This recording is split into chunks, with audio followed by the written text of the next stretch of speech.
Sir. So you'll be asked a series of questions. Please wait till each question is fully asked before you respond. You can only have one person talking at a time. Please try to avoid a natural tendency for non-verbal answers such as shrugs of the shoulder, nods of the head, as well as ahas and ahas, because those don't translate into the record. If there's an objection, please stop talking until it's resolved.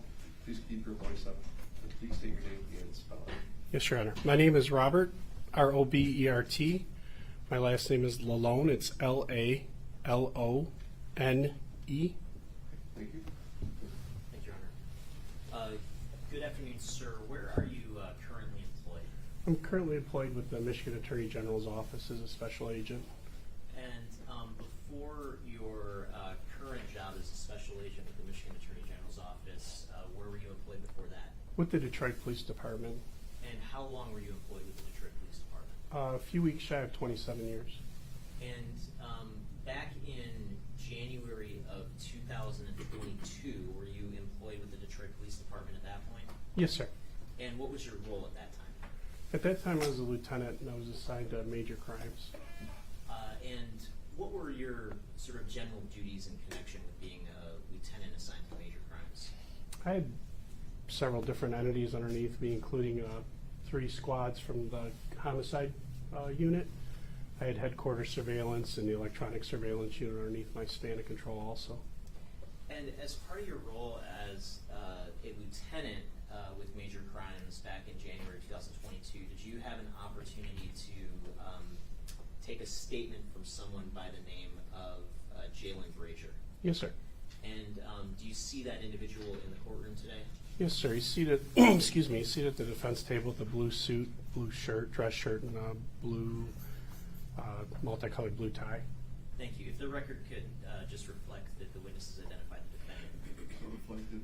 And what was the date that you took the statement from Mr. Brazier? That was January the 20th, 2022. Okay, and where was that statement taken? It was taken at one of the interview rooms in major crimes. I believe it was in room 520.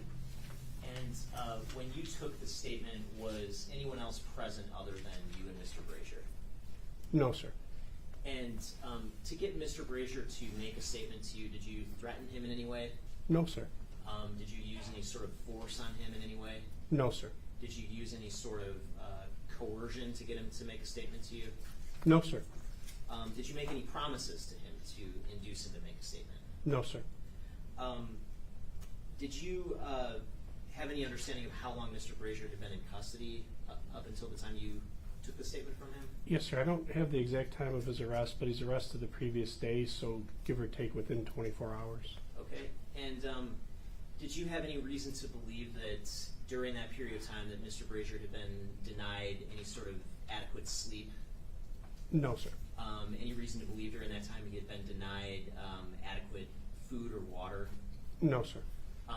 Any reason to believe that he appeared to be intoxicated or under the influence of alcohol or any controlled substance? No, sir. He didn't have any visible signs, nor was there any odors of intoxicants or marijuana, anything like that. And before you talked with Mr. Brazier, did you advise him of anything? Yes, sir. I advised him of his constitutional rights. And did he indicate to you whether or not he understood those rights and agreed to speak? Yes, sir, he did. And was his advice of rights something that was reduced to writing? It was, utilized, it's called the Detroit Police Department Constitutional Rights Certificate of Notification form. It's a standardized form with the rights written out on it. Okay, and I'm holding what's been marked as proposed exhibit 49. May I approach, Your Honor? Yes. Sir, can you take a look at proposed exhibit 49 and Yes, sir. tell me what that is?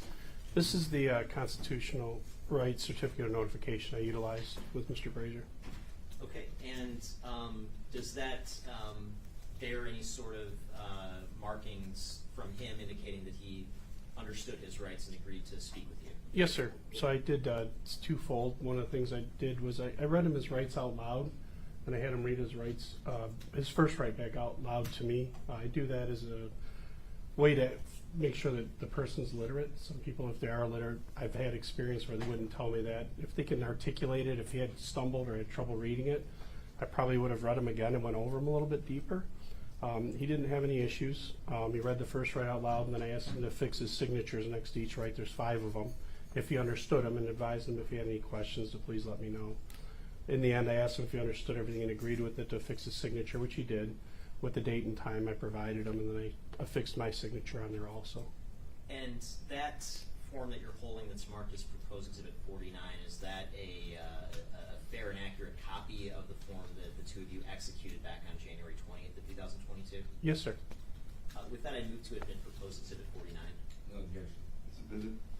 And the statement that you took from Mr. Brazier, was that something that was ultimately recorded? Yes, sir. In the room, and I want to correct myself. I believe the recording was actually in room 519. It's all the interview rooms in the major crime section of the Detroit Police Department are audio and video recorded as this was. Okay, and have you reviewed that recording since you took the statement? Yes, sir. And I'm pulling what's been marked as People's Proposed Exhibit 50. Is it your understanding that the recording of your statement with Mr. Brazier on January 20th is contained on this disc? Yes, sir. And does that recording fairly and accurately reflect the statement that you actually took from him on that day? The recording that I reviewed last week and then again yesterday does fairly and accurately record. It was recorded fairly and accurately, yes. Okay. With that, I move to admit Proposed Exhibit 50, Your Honor. No objection. Your Honor, may we approach this briefly? Sure.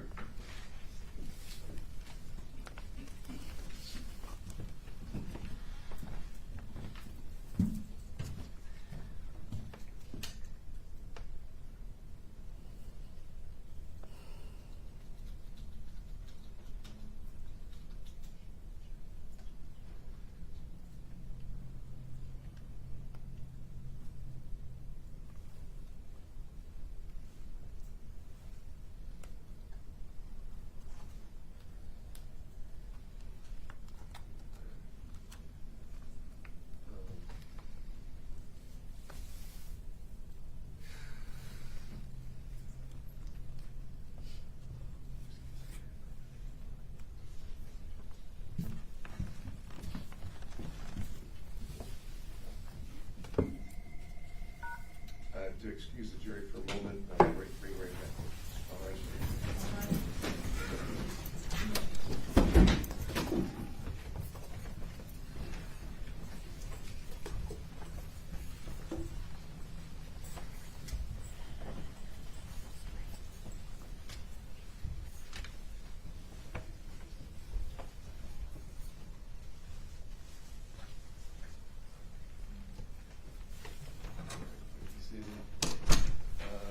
Just advise that it looks like there may be some recording of the jury. There was an order entered at the outset of the trial, and it looks like, based upon what I've seen, is that from today, Mr.? Yes. I didn't do that, yes. That's my understanding. At least the first 4 jurors, if not jurors number 1, 2, and 3, are being recorded. I can't allow that. If that happens again, I'm going to have to start eliminating cameras. All right.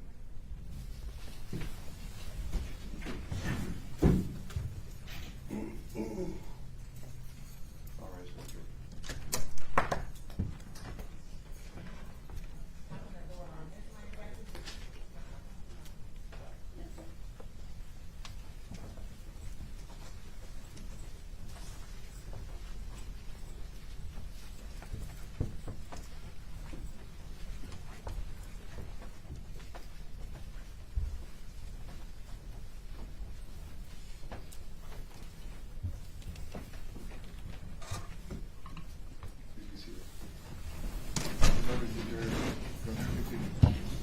Thank you, Your Honor.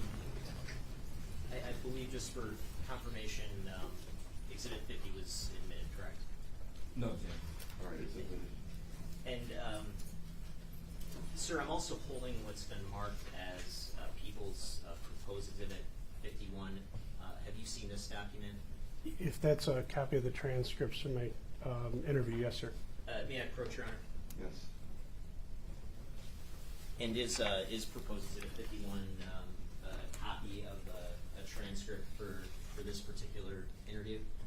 Yes, sir. And so that'd be a transcript of the recording that's contained on Exhibit 50? That's correct, yes, sir. And does that transcript from your review fairly and accurately reflect the interview that you had with Mr. Brazier back on January 20th, 2022? Yes, sir. Thank you. With that, I move to admit proposed Exhibit 51 as well. No objection. Submitted. And may I publish Exhibit 50, Your Honor? Yes.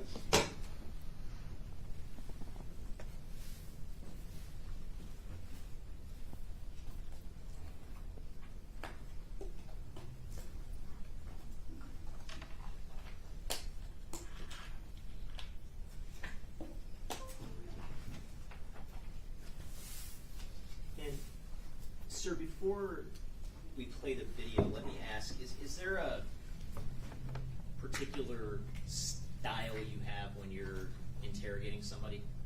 Generally, yes. I've interrogated a lot of people over the years, and I have a method of doing it, yes. And how would you characterize the style or the method that you use? I would almost say it's a soft sell. I'm not hard. I don't yell, scream, things like that. You see a lot of times on TV. I try to talk to the person, explain to them. I generally show them the evidence up to a certain point. Some things I may keep back just to see if they're going to be honest with me or not. But I try to tell them the truth and have a discussion with them. There's two sides to every story, and I try to get theirs. Okay. And did you use that style or a different style when you did this particular interview with Mr. Brazier? No, we sat down, we had a discussion, explained to them what we had, and talked about the circumstances surrounding the case and some of my theories as to what may have happened. Okay. And when you're giving theories, is it fair to say you kind of gave a lot of your theories during the course of this video? Yes, sir. And those are your theories, you would agree, not necessarily where the investigation may have landed finally, right? That's correct, yes, sir. Okay. And I'm going to skip ahead of a lot of the early portion of the interview. Yes, sir. And I'm going to skip from the beginning of the video all the way to 48 minutes into the video. Now, during this portion of the video that I'm skipping, who's doing most of the talking during that time? In the first part of the interview, a majority of the talking was on my part. And what's the purpose of you doing most of the talking at that point? I was just trying to elicit a response from Mr. Brazier to get a dialogue going to get him to talk to me. Okay. And I'm going to start playing the video at 48 minutes and 2 seconds. Correct? For right now, all we got is the edges. All this is up to interpretation. I don't like when things are up to interpretation because that's when things get a little wonky, right? I don't think that's... Again, I like to find the truth, and I don't think the truth lies in that.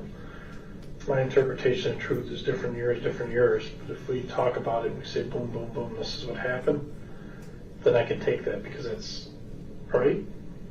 To me, that would tell me, if you'd say, no, Bob, although you can see the edges, you can see it's green, it's really the ocean, it's just the color hues of the water. I'm like, oh, okay, that makes sense, Jay. I've got a wide open map or a puzzle right now.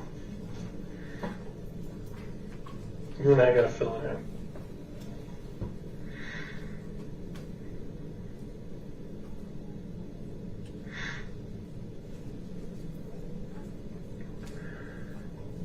Like I said, I'd like to know what happened leading up to it first, just for me, so I understand.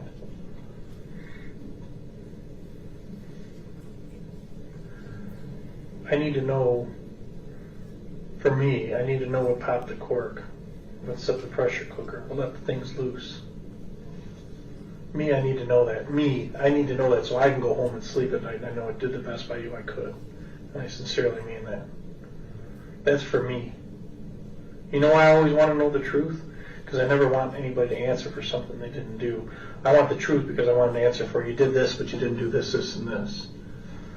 I always want the truth.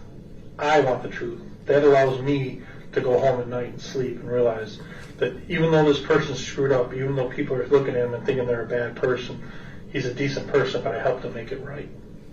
That's for me. That's me personally.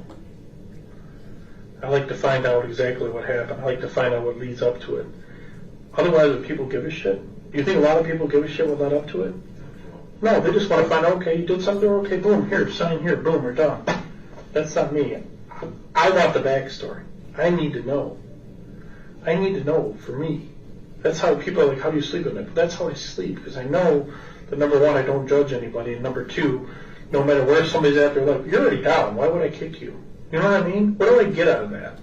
I'd rather give you a hand and help you up and help you on down the road. You know what I mean? You're at the lowest point in your life. Why would I, keep pushing you down? And again, here's the trouble scale, my friend. You're here. Remember I told you? There's 25 lumps coming. You're still going to get some lumps. Best place off the scale. But if you're stuck on the scale, do you want to be up here or down here? How do you get it to come down?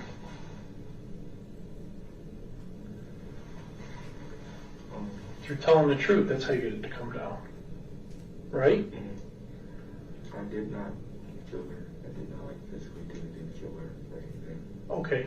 Maybe you didn't intentionally. What happened? You didn't intentionally. Completely honest. Okay. On the drug use. Mm-hmm. Just recently, just before the night, of course, I was trying psychedelics, like acid or LSD, the same thing. And Okay. I think that's what killed her. Do you? Did you put some of it in the marijuana? It was in your marijuana. There were tabs, Mm-hmm. and I had two. And Were you using it that night? yes, Did you have a freaking momentary, didn't know what you were doing moment? no. She also had she took a tab herself. But let me ask you this. The problem with those drugs are, when you're on them, you don't know what you're doing. I mean, that's the reason people take them, right? Did you do something when you were, because again, I'm trying to figure this out, and that would make complete sense. When you dropped acid, did you have, I'm not saying it's okay, but... No, I was completely covered. Completely. I just think, I don't know that the effect for her was positive, or... Because I know it does a lot in your brain. Yeah, it does a lot. I'm going to tell you right now, it makes sense to me now. It all makes sense to me. You understand that, right? Because I'm sitting here trying to figure out how this nice young guy, Jay, could ever hurt anybody. But it makes sense to me now. Smoking weed mellows you out. Being drunk, maybe it makes you angry. You're an angry drunk. People get in bar fights. You start messing with psychotropics, it makes you do things because that's not you, that's not Jay at that point. You understand that, right?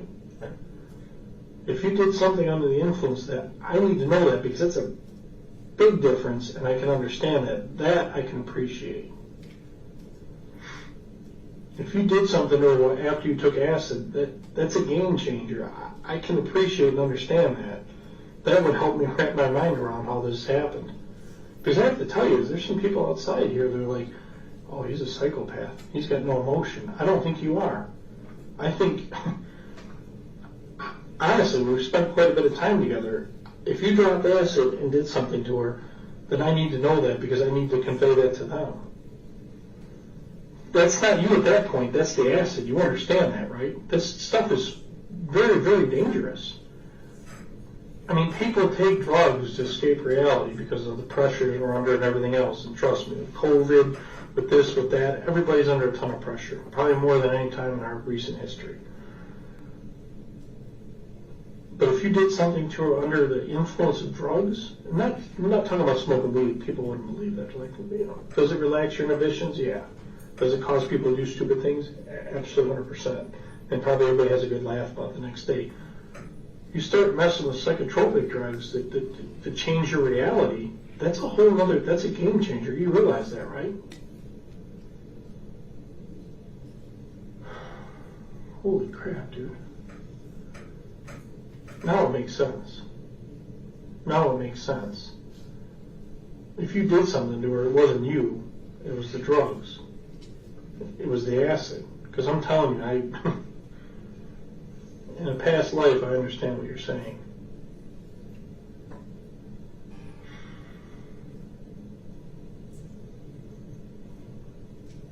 God.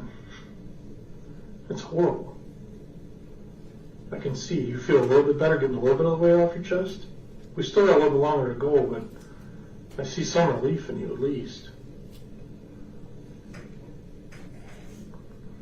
What happened once you guys took the drugs? Tell me that. What happened once you took the pills? I was fine. I was really weird. For a moment, it was normal, fine experience and everything. Like I said, I went to her to drink and she was feeling like, I noticed that when she was saying that she was feeling tired, it was shifting from, seeing like the effects of it, like the kaleidoscope effects of everything, to something. Her experience wasn't the same as mine, basically. Well, no, because it's individual. Remember how we talked about physiology? It affects everybody differently. And I think that it's something like shut her down. Because I know my experience is, let's say if I'm having anxiety or something, it can overload your senses, like tremendously. I don't know, but There's something else that happened, though, I think. You physically did something to her, I think, under the influence of it.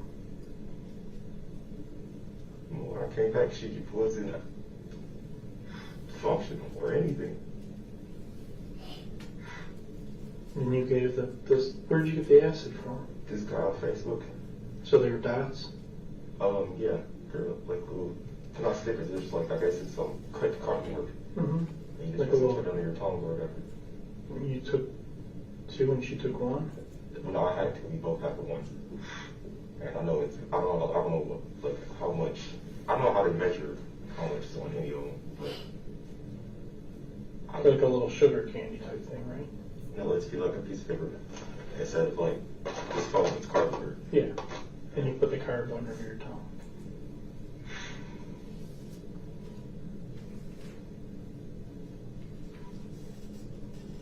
That's why I said, I realized that she wasn't responsive. I was like, oh, this is bad because what was getting to her. And I didn't know what to do and I freaked out.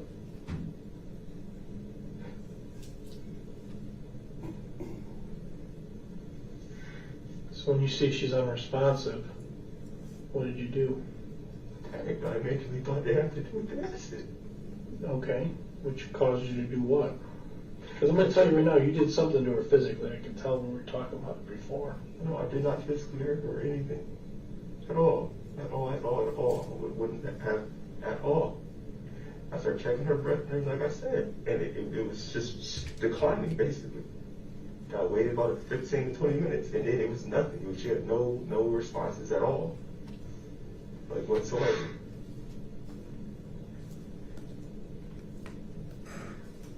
And she could have still been breathing when you put her in the dumpster. You realize that, right?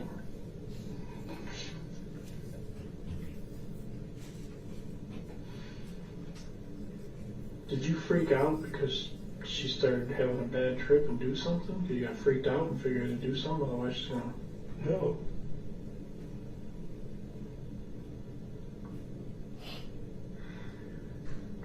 My problem is if we find her and we find trauma like manual strangulation or something, then we're screwed.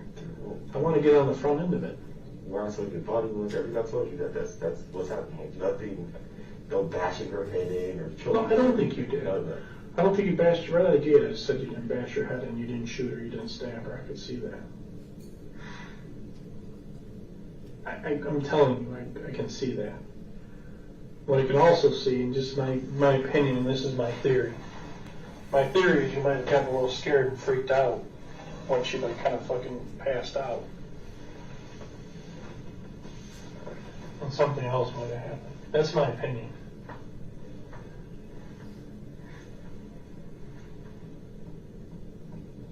That's all I have. All right. Completely. Give me 1 minute, okay? You need it?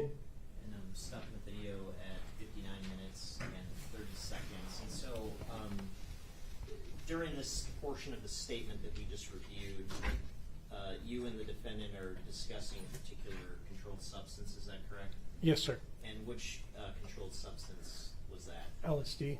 And is there a more sort of common name for LSD? Acid. Okay. And in connection with your discussion about acid, you made some comments to the defendant, is that correct? Yes. These are leading questions.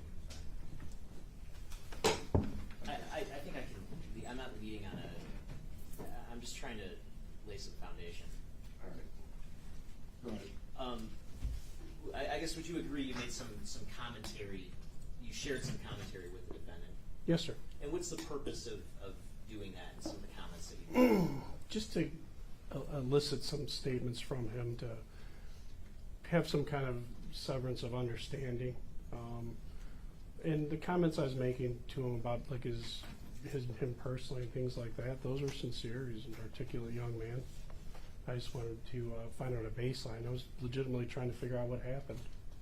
Okay. Thanks. Something further? Russ, you do have an Good afternoon, Lieutenant. Good afternoon, sir.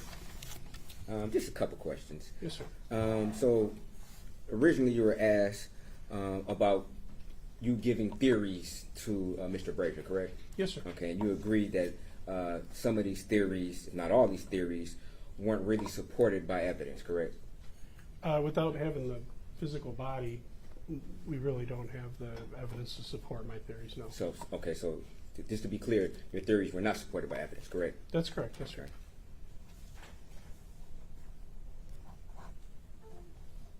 Then you were just kind of, I guess, just throwing things out there to see if it stuck, for lack of a better term. I would say yes. I was trying to probe around and see if I could elicit something from him that would allow me to go in a little bit deeper and find a little bit further about what had happened to her. Okay. Thank you, Lieutenant. No further questions. Yes, sir. Any redirect?